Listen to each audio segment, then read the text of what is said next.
Dear students, कुछ पंक्ति आपके मोटिवेशन के लिए कि गुजर रही है जिंदगी पर जीना अभी बाकी है। जिन आलातों ने पटका है जमीन पर उन्हें उठकर जवाब देना भी बाकी है। चल रहा हूँ मंजिल के सफर में, मंजिल को पाना अभी बाकी है। कर लेने दो लोगों को चर्चा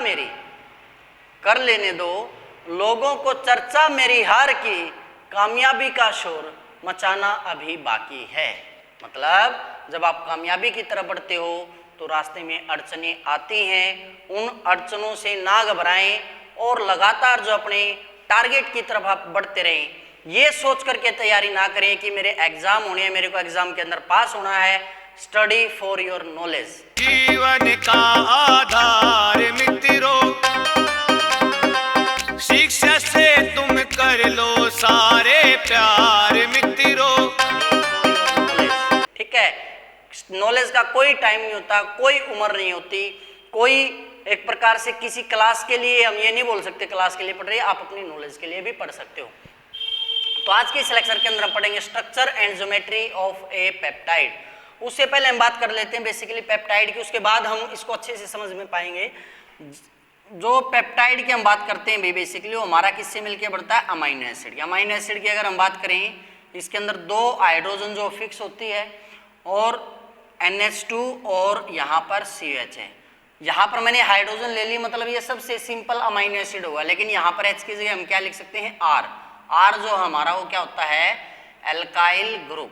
ठीक है, तो यहाँ पर अगर आप देखोगे तो कार्बन के 4 बॉन्ड हैं और कार्बन के 2 बॉन्ड तो एक तरफ नाइट्रोजन की तरफ है और एक CH की तरफ है, एक H है और एक R है। ये तो हो गया अमाइनो एसिड। लेकिन हमें तो किसकी स्ट्रक्चर की बात करनी है, पेप्टाइड की। पेप्टाइड बेसिकली कब बनता है, जब 2 अमाइनो एसिड एक दूसरे के साथ कंबाइन करते हैं। अगर मैं इसको R' मान लेता हूँ, C double bond OH plus CH, इसको मैं R डबल डैश मान लेता हूँ, NH2 C double bond OH। जब ये कंबाइन होते हैं तो यहाँ से OH यहाँ से H वाटर निकल जाता है। ये जो बॉन्ड बनता है इसको पेप्टाइड बोलते हैं। यहाँ से H यहाँ से OH वाटर निकल जाएगा तो क्या बन गया हमारा NHCH R dash C double bond O NHCH R double dash C double bond O। ये OH और H मैंने मान लिया इसके साथ निकाल दिया, मैंने यहाँ पर पॉलीमर बना दिया, यहाँ पर मैंने पॉलीमर बना दिया। मतलब इस तरफ भी चेन हो सकती है, इस तरफ भी चेन हो सकती है। तो जब स्टडी की गई स्ट्रक्चर की तो ये पाया गया कि जितने भी कार्बन के साथ बॉन्ड बने हुए हैं, चाहे वो हाइड्रोजन के बने हुए हैं, चाहे वो नाइट्रोजन का बना हुआ है, चाहे वो कार्बन के साथ CO का बॉन्ड बना है, वो सारे बॉन्ड क्या हैं, एक प्लेन के अंदर हैं।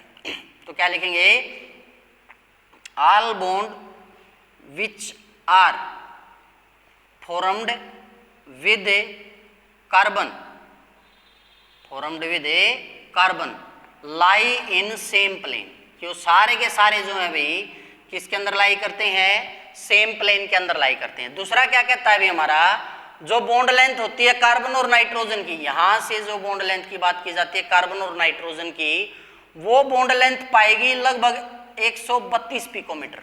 मतलब जब पेप्टाइड बॉन्ड, अब पेप्टाइड बॉन्ड कौन सा होगा, C डबल बॉन्ड ONH, ये पेप्टाइड बॉन्ड है, CONH, ये क्या होगा, पेप्टाइड बॉन्ड होगा। तो इसमें जो कार्बन और नाइट्रोजन की बॉन्ड लेंथ है वो कितनी मिली बेटा, 132 पिकोमीटर। लेकिन जब एक्सपेरिमेंट किया गया तो ये पाया गया कि जो इसके बीच की जो बॉन्ड लेंथ है वो 147 पिकोमीटर है। ठीक है, मतलब जो नॉर्मल बॉन्ड लेंथ होती है कार्बन नाइट्रोजन की वो होती है 147 पिकोमीटर, लेकिन इसमें बॉन्ड लेंथ क्या पाएगी, 132 पिकोमीटर। इससे क्या सजेस्ट होता है कि हो ना हो कार्बन नाइट्रोजन के बीच में जो है, चाहे वो हमारे डाईपेप्टाइड हो चाहे पॉलीपेप्टाइड हो, उसके बीच में क्या है, सिंगल बॉन्ड नहीं, यहाँ पर sufficient amount of double character है। तो क्या लिखेंगे, कार्बन नाइट्रोजन बॉन्ड लेंथ कितनी है भाई, 132 पिकोमीटर। ठीक है, वाहिल जबकि जो नॉर्मल बॉन्ड लेंथ होती है, नॉर्मल बॉन्ड लेंथ जो होती है वो होती है 147 पिकोमीटर। मतलब है मैंने शायद उल्टा बता दिया भाई, हाँ यहाँ पर ये जो बॉन्ड लेंथ है होने कितनी चाहिए थी कार्बन नाइट्रोजन सिंगल की, 147, लेकिन एक्चुअल में बॉन्ड लेंथ कितनी है, 132 पिकोमीटर, ठीक है। तो while normal bond length of carbon nitrogen bond is 147 picometre. क्या सजेस्ट करता है भाई? Which suggest that there is double bond character between dipeptides and polypeptides, कि जो भी डाइपेप्टाइड्स और पॉलीपेप्टाइड्स हैं उनके बीच में कौन सा बॉन्ड है भाई? डबल बॉन्ड कैरेक्टर एग्जिस्ट करता है, ठीक है। थर्ड, अब जो कार्बन नाइट्रोजन के बीच में डबल बॉन्ड है, ठीक है, इसने बोल दिया भी ठीक, आपकी बात हमने मान ली 147 की बजाय 132 पिकोमीटर है, लेकिन आप इसको सेटिस्फाई कैसे करोगे कि 132 पिकोमीटर है? तो क्या लिखेंगे हम? Carbon nitrogen double bond character can be explained due to double bond delocalisation, कि भाई इसके अंदर जो डबल बॉन्ड हो रहा है उसकी क्या हो रही है? डीलोकेलाइजेशन। डीलोकेलाइजेशन का मतलब क्या है भाई? अगर हम यहां पर बना ले C डबल बॉन्ड ONH, यहां पर हमें पता नाइट्रोजन के पास लोन पेयर है, ये यहां पर, ये यहां पर, तो क्या आ जाएगा? यहां पर CO नेगेटिव और यहां पर क्या आ गया? डबल बॉन्ड NH, इसके ऊपर क्या आ गया? पॉजिटिव। तो ये जो डबल बॉन्ड कैरेक्टर है CN के बीच में, इसके द्वारा जो डीलोकेलाइजेशन ऑफ अनपेयर इलेक्ट्रॉन बोल लो या लोन पेयर बोल लो, इस वजह से इसके अंदर क्या आ रहा है? डबल बॉन्ड कैरेक्टर आया हुआ है, ठीक है। फोर्थ, अब इस डबल बॉन्ड कैरेक्टर के कारण क्या है? इस कार्बन नाइट्रोजन के अराउंड जो रोटेशन है वो हिंडर्ड हो जाएगी, वो रोटेशन नहीं होगी। तो यहां पर फोर्थ पॉइंट में क्या लिख सकता हूं मैं? Rotation about carbon nitrogen double bond is restricted, या स्लैश लगा के क्या लिख सकते हो आप? हिंडर्ड। हिंडर्ड का मतलब क्या है? इसके अराउंड क्या नहीं होगी? रोटेशन नहीं होगी। रीजन क्या है? Due to double bond character, कि डबल बॉन्ड कैरेक्टर के कारण, क्योंकि रोटेशन हिंडर्ड होगी, साइड वाइज ओवरलैपिंग होगी, hence peptide bond can show geometrical isomerism, क्योंकि वे ज्योमेट्रिकल आइसोमेरिज्म के लिए क्या कंडीशन होती है? Position about double bond should be hindered, ठीक है। तो आइसोमर कैसे दिखाएंगे? इसको मैं ऊपर बना लेता हूं भाई, इसकी स्ट्रक्चर आपको आसानी से समझ में आ जाएगी। अब ये जो ज्योमेट्रिकल आइसोमेरिज्म हम दिखाएंगे, इसमें सीसो ट्रांस दो फॉर्म दिखाएंगे। इसके लिए आपको स्ट्रक्चर याद होनी चाहिए भी, कैसे है? CNH R डैश, इसके साथ कौन जुड़ा है? C, ये डबल बॉन्ड ON, मैं डबल बॉन्ड कहीं नहीं दिखा रहा हूं, पहले सिंगल ही दिखा रहा हूं, CH, ठीक है, R डबल डैश, और यहां नीचे की तरफ क्या हो गया? NH। तो यहां पर जब हम देखते हैं R डैश के अपोजिट डबल R डैश है, मतलब ये जो फॉर्म है कौन सी फॉर्म है? ट्रांसफॉर्म है। लेकिन अगर इसी में क्या आ जाए? अब देखो वो स्ट्रक्चर बनी कैसे है, उसको याद करना बिल्कुल आसान है। हमने अभी स्ट्रक्चर बनाई हुई थी NH CH R dash, C double bond ONH, CH R double dash, C double bond O, इस प्रकार से। तो स्टार्ट कीजिए यहां से, ये क्या है? NH, इस कार्बन के साथ लिंकेज, ये हाइड्रोजन हो गई हमारी, इस हाइड्रोजन को अलग लिख लो या CH के साथ लिख लो, ठीक है। अब CH के साथ कौन है?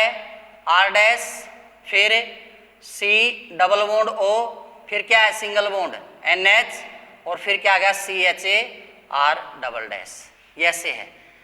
अब दूसरी पॉसिबिलिटी क्या है? R डैश जो ये इस साइड आया, ये R डबल डैश इस साइड भी आ सकता है। मतलब दूसरी स्ट्रक्चर में क्या बना सकता हूँ? CHA, ये हमारा NH हो गया, इसके साथ R dash, C double bond O NH, यहां पर क्या आ जाए? CH R double dash, same side है। तो ये कौन सी फॉर्म होगी? सिस, और ये कौन सी फॉर्म होगी? ट्रांस। अब यहाँ पर डबल बॉन्ड की बजाय पेप्टाइड में हमने बताया भी पार्शियल कैरेक्टर है, तो यहाँ पर इसको ऐसे दिखा दिया जाता है, यहाँ पर इसको ऐसे दिखा दिया जाता है, ये किसको दिखा रहा है? पार्शियल डबल बॉन्ड कैरेक्टर को। तो यहाँ पे क्या लिखा है भाई कि जो रोटेशन अराउंड CONS बॉन्ड है वो रिस्ट्रिक्टेड हो गई है। रीजन क्या है इसके लिए? क्या आ गया इसके अंदर? डबल बॉन्ड कैरेक्टर आ गया है। क्या आ गया इसके अंदर? Double bond character. अब यहाँ पर क्वेश्चन ये भी बन सकता है कि सिस और ट्रांस में से ज्यादा स्टेबल कौन है? तो अगर आपने इसका पहले भी पढ़ा हुआ हो भाई, वैसे भी हम हमेशा लिखते हैं ट्रांसफॉर्म जो ज्यादा स्टेबल होती है किससे? सिस से, क्योंकि उसके अंदर क्या नहीं होती? हिंड्रेंस नहीं होती ज्यादा। तो यहाँ पर नेक्स्ट पॉइंट आप बनाना चाहो तो बना सकते हो। 5th point, cis form is a less stable than a trans form, कि ट्रांसफॉर्म के कंपैरिजन में सिस फॉर्म जो है वो ज्यादा, सिस फॉर्म के कंपैरिजन में ट्रांसफॉर्म जो है वो ज्यादा स्टेबल है, because in trans form less steric hindrance. क्या होता है इसके अंदर? कम स्टेरिक हिंड्रेंस होता है इस वजह से। उसके बाद 6th पॉइंट बोल देंगे भाई, अब ये जो स्ट्रक्चर बनी है भाई, इसी स्ट्रक्चर को मैं ऐसे भी बना सकता हूं। अगर मैं इसको ऐसे दिखा दूं, CNH, यहां पर मैं नीचे की तरफ O ले लूं, ठीक है, फिर इस NH के साथ आगे बॉन्ड वही भी CH, यहाँ पे फिर मैं R' ले लूं, इसके साथ फिर से CO, फिर से मैं NH ले लूं ऐसे, और फिर वही भी इस प्रकार से चलता रहेगा हमारा CH R', C, यहाँ पे फिर मैं O ले लूं और इसके साथ आगे NH। इसी प्रकार से हमारी स्ट्रक्चर चलती रहेगी। जहाँ पे भी C और NH है इसके बीच में ये क्या दिखा देंगे हम? Partial double bond character. क्या दिखा दें? Partial double bond character. क्या दिखा दें? Partial double bond character. तो यहाँ पर ये जो बना हुआ है इसको बोलते हैं भाई प्लेनर पेप्टाइड बॉन्ड। क्या बना हुआ है? ये प्लेनर पेप्टाइड बॉन्ड। इसी प्रकार से ये जो बना हुआ है इसको भी क्या बोल सकते हैं हम? Planar peptide bond. क्या बोल सकते हैं भाई? Planar peptide bond. यहाँ पर ये जो एंगल बना हुआ है इस CH और R के बीच में, ये वाला जो बॉन्ड एंगल है इसको बोला जाता है फाई, और इस के बीच में जो एंगल इसको बोला जाता है साई। तो दो तरह के एंगल की फॉर्मेशन हो रही है इसके अंदर, एक फाई और दूसरा साई। तो क्या लिखेंगे भाई? 6th पॉइंट में मैं लिख दूंगा एंगल फाई बिटवीन। अब जो फाई एंगल है वो किस किस के बीच में है भाई? R'-CH-NH के बीच में, R'-CH-NH के बीच में, and angle Sai, and angle Sai between. अब जो एंगल साई है भाई वो किस किस के बीच में है? R'-CH-C डबल बॉन्ड हो, R'-CH-CO। तो दो तरह के एंगल हैं, एक फाई एंगल है और एक साई एंगल है। इनको क्या बोला जाता है? Are called Ramachandran angle. क्या नाम दिया जाता है इनको? रामाचंद्रन एंगल। क्योंकि इन एंगल्स को जो दिया था वो किसने दिया था? रामाचंद्रन ने दिया था। तो उनके ऑनर में लगा लीजिए, उनके नाम पर लगा लीजिए। इनको क्या नाम दे दिया गया? रामाचंद्रन एंगल्स। क्या नाम दे दिया गया इसको? रामाचंद्रन एंगल्स। क्लियर है? तो इस प्रकार से क्या हो जाती है आपकी structure and symmetry of peptide bond. क्या हो जाता है भाई? Structure and symmetry of A peptide bond. अगर रामाचंद्रन के पूरे नाम की बात की जाए तो उनका जो पूरा नाम था भाई वो था GNA रामाचंद्रन। क्या था? GNA रामाचंद्रन। कौन थे भाई वो एक इंडियन बायोफिजिसिस्ट थे। क्या थे भाई? वो एक इंडियन बायोफिजिसिस्ट थे। क्लियर है? तो आज के लेक्चर के अंदर इतना ही। नेक्स्ट लेक्चर के अंदर हम पढ़ेंगे हमारा बहुत ही इंपॉर्टेंट टॉपिक जो हर साल एग्जाम में पूछा जाता है, सिंथेसिस ऑफ पेप्टाइड्स। इसके अंदर दो मेथड आपके, एक क्लासिकल पेप्टाइड मेथड और दूसरा आता है मॉडर्न मेथड। क्लियर है? तो मिलते हैं नेक्स्ट लेक्चर के अंदर। तब तक पढ़ते रहिए, चलते रहिए और जुड़े रहिए प्लस जुड़ाना के साथ। Thank you.